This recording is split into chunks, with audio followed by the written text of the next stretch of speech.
Hey everybody, it's Jenny again with the Crocodile Stitch instructions. I've been requested to show you how to do the third row. In my first two videos I just showed you the first row and the second row, and apparently I wasn't very clear to some people. Their work was going into a triangle, so I'm going to teach you how to make it into a rectangle. And I apologize for the light quality here. This is just going to be a quick informal video to show you how to do this third row real quick. So you've done your first row and your second row, and I'm at the edge of the second row here. I've just done a slip knot basically into the corner. The top left corner of this second row scallop is on top of this the middle of this first scallop here. So what I want to do is chain 3 and turn your work over, and here's the back. Yarn over, and I kind of go in this loop here where you can just put it wherever you can put it. This chain 3 is around this loop here, so I'm just going to basically make 2 double crochets into this space here.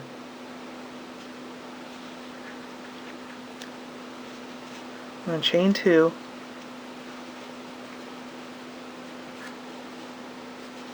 and I'm going to hop over to the center scallop here. Do a double crochet, 2 double crochets rather, and then continue like I would on the second row. So basically, I believe this person was just wondering how to crochet into that corner, and then I'll show you. I'll continue here. If you look at this, you want to have these 2 double crochets wherever you want a scallop, right? So if you want it to go in a straight line, you're going to have one here, here, here, so on and so forth. Because if you just slip stitch into this corner and then keep putting one here and then one here, you're going to get a triangle. So basically you're going to have a scallop here and then one on the corner, and then make sure you have one right here on top. So every other row is going to have a scallop here and then here, because this is your second row and this will be your third row. So obviously this row needs to be the same length as this row if you're going to get a rectangle. And then your fourth row, you're going to have one here, and then your fifth row here, so on and so forth. So let me turn this back over.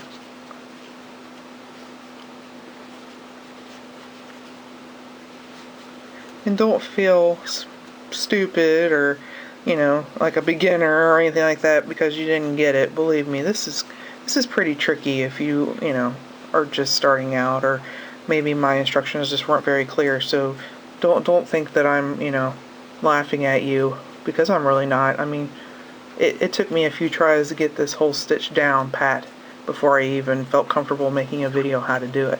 So I apologize if I didn't go far enough into the instruction.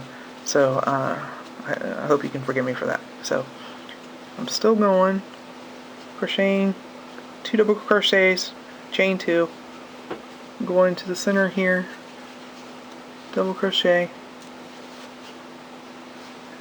2 double crochets. Okay, now here we are. Here's the second row here, and then we're going to have a scale right here, because you're going to have one on the outside, inside, so on and so forth. So what I've been doing is kind of creating a space.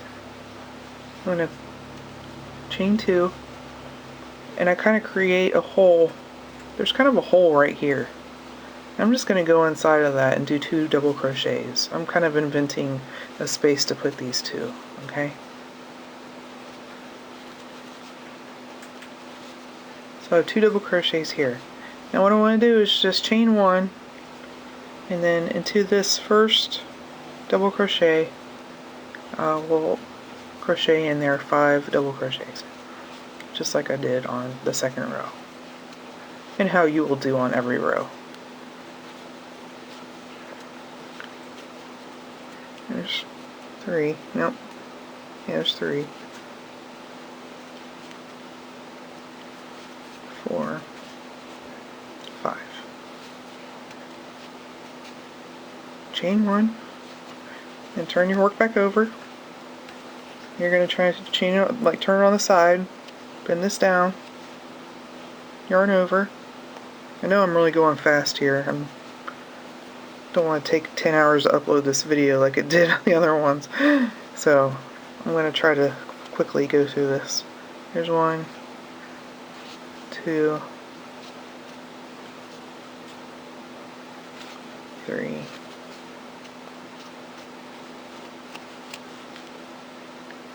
4.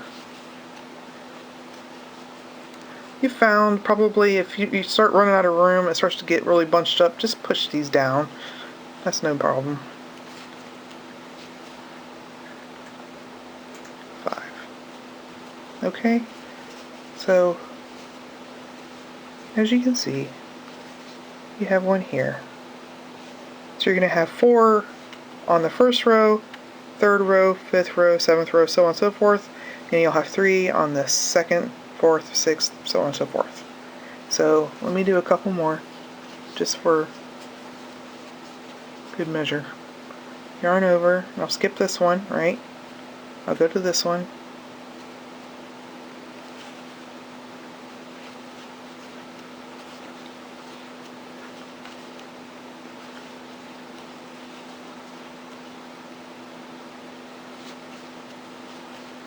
There's 3.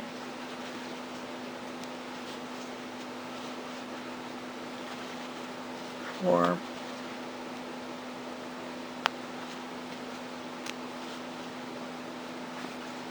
5. Chain 1. Yarn over, turn, and other people have asked, about the turning of the work. You're just turning it 90 degrees. So you can get 5 more in this second double crochet. And so I yarn over and I bend this down a little bit so I can get in there. Okay. I appreciate everybody's comments on the videos and instructions. I really enjoy doing this, and I'm enjoying reading how everybody's making it theirs and making things for their family and loved ones, because that's all. This is what this is about. That's all this is about. Is doing things for yourself and loved ones, and having a very meditative moment, very quiet time to yourself, creating something and seeing basically an instant gratification. That's what I love so much about crocheting and knitting, is that it doesn't take long to see, your hard work pay off. So that's why I love it. And it gives me time to think and listen to music and watch movies and just kind of just calm down and relax. And it's I wish everybody learned how to knit. It would be a much better world, I think. So here is the second one of the 3rd row. So I'm going to put one here, and then I'm going to put one here.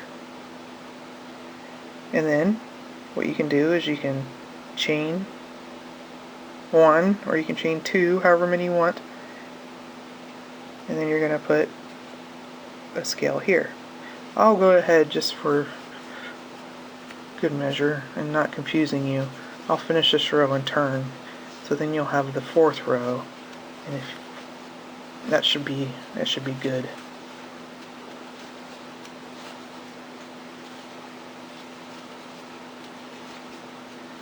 I should have used red yarn the first time around. I think it shows up a lot better on the camera. But if you can't see it, I apologize. I'm doing my best here. As amateurs go, I'm doing my best here. So I have 1, 2, 3, 4, 5. Do I have 5 there? Yeah. So chain 1, turn this, bend it down a little bit.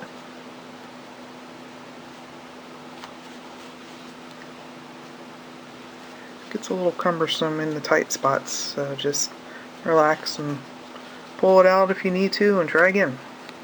No big deal.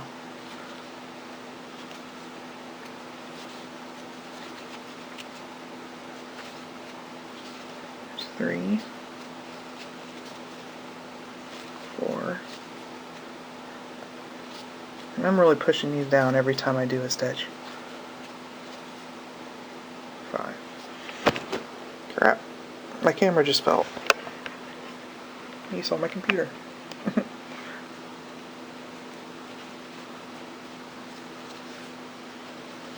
Okay. Got one more to do. There's 2 right here. So I'm going to put this in the first one. 1.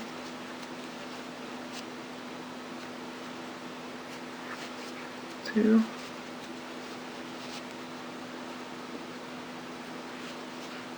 3. 4. 5.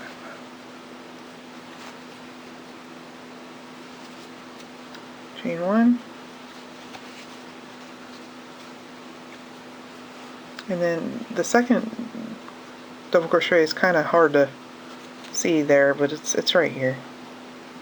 Okay, so it's kind of angled funny when you actually turn it over, so just make sure you know where it's at when you do that. So it's right here. 1, and push that down. 2,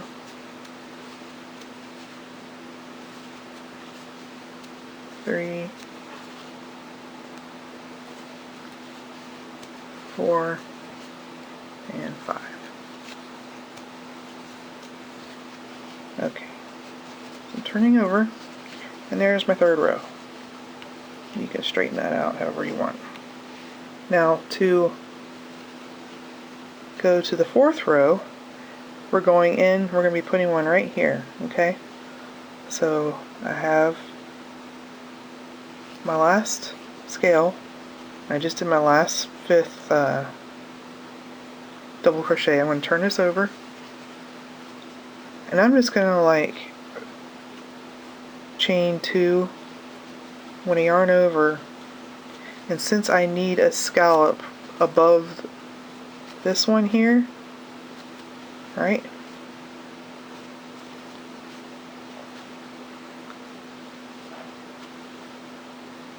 Go ahead and put 2 double crochets into the center of the scallop here.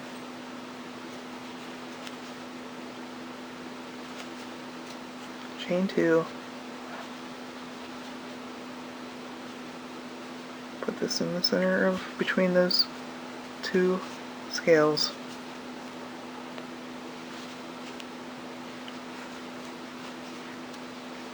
And keep going. Okay? You're just going to keep going that way. You're going to end up putting one here, and then here, and then here. When you turn, so on and so forth. So any place you want to put a scale, make 2 double crochets in between, on top of this, in between here, here, here, and here. And then do like 2 chains and turn it, and then do your scale. Okay? I've also had questions about doing this in a round. Haven't tried it. I have no idea. I wouldn't even know where to start. Well, I probably would. Just do your chain in increments of 3, and then chain it in a circle, and then do your 2 double crochets in that circle, and then do your scales. I don't know about decreasing and increasing. I guess you would just increase by 3 and decrease by 3. So if you want to try that and share it with us all, that would be great. Otherwise, hopefully that kind of clarifies a little bit of the 3rd scale, or the 3rd row. And if you have any more questions, just post it on the blog, www.yarn-muse.blogspot.com, and let me know how you're going. Show me some pictures of the stuff that you're making. That'd be wonderful. Alright, thank you very much for watching, and have a great week. Bye.